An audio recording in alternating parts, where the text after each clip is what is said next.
sahabat wisata, apa kabar pecinta traveling? Pasti kalian semua rindu traveling ya, karena bosan banget di rumah selama berbulan-bulan. Nah, ada kabar baik buat kalian semua, karena setelah ini akan ada new normal yang bisa kita lakukan setiap saat dan seperti biasanya. Tapi harus ingat ya, tetap menjaga protokol kesehatan. Nah, apakah kalian sudah pernah mendengar sebutan kota apel? Di mana sih letaknya?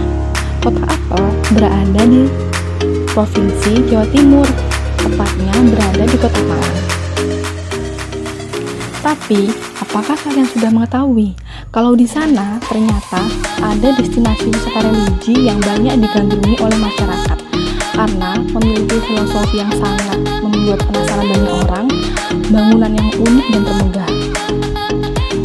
Dengar-dengar sih, proses pembuatan masjid tersebut dengan bantuan jin.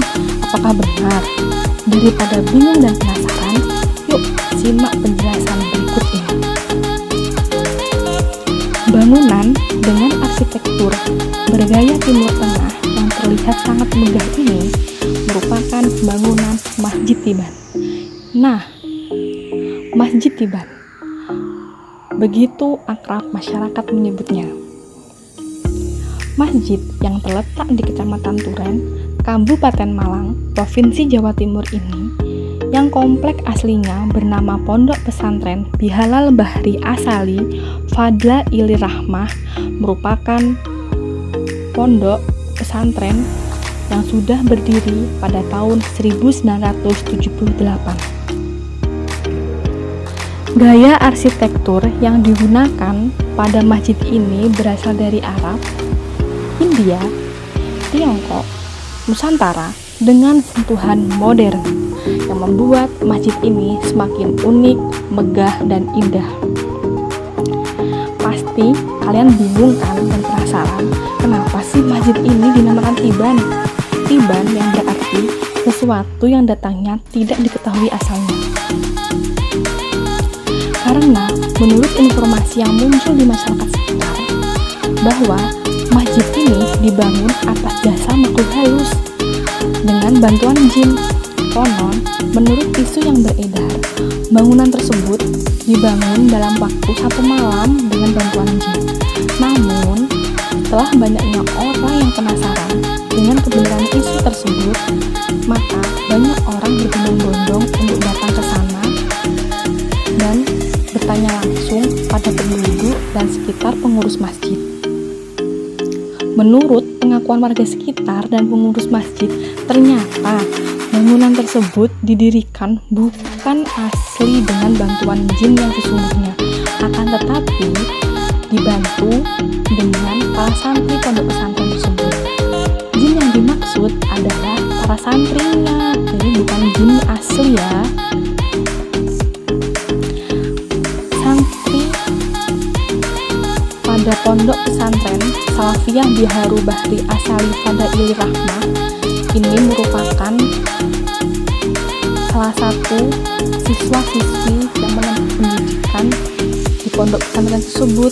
Jadi bukan asli bantuan jin ya, sahabat wisata. Nah, sekarang saya akan jelaskan proses pembuatan masjid. Pada tahun 1978, mulai ada santri yang menetap. Pada tahun itulah proses pembangunan pondok mulai dilakukan, tapi sifatnya kecil-kecil apa adanya hingga tahun 1992. Setelah itu, proses pembangunan sempat berhenti karena ada sesuatu. Dibangun lagi sekitar tahun 1998 akhir dan awal tahun 1999 yang ditandai dengan pembangunan berkelanjutan. Bangunan utama dalam pondok dan masjid ini sudah mencapai 10 lantai. Tak hanya unik, di dalam pondok pesantren tersebut juga terdapat berbagai jenis binatang yang dipelihara, seperti kijang, monyet, kelinci, aneka jenis ayam dan burung. Kalian pasti penasaran kan? Bangunan semegah dan seindah itu siapa sih arsiteknya? arsitek dari pembangunan masjid di Banturen bukanlah seseorang yang berasal dari ilmu arsitektur perguruan tinggi negeri, melainkan hasil dari istikharah milik pondok yang bernama Kyai Haji Ahmad Bahru Mafduluddin Soleh. Oleh karena itu, bentuknya sangat unik yang menjadikan masjid ini sangat anggun. Pembangunan masjid ini pun tidak menggunakan alat-alat berat loh. Tidak seperti bangunan seperti biasanya, tetapi dilakukan dengan para santri yang berjumlah 250 orang dan berbondong-bondong masyarakat sekitarnya ikut membantu. Jadi pada waktu itu hasil real dengan kerja orang ya. Tips buat kalian yang hendak berkunjung ke tempat tersebut.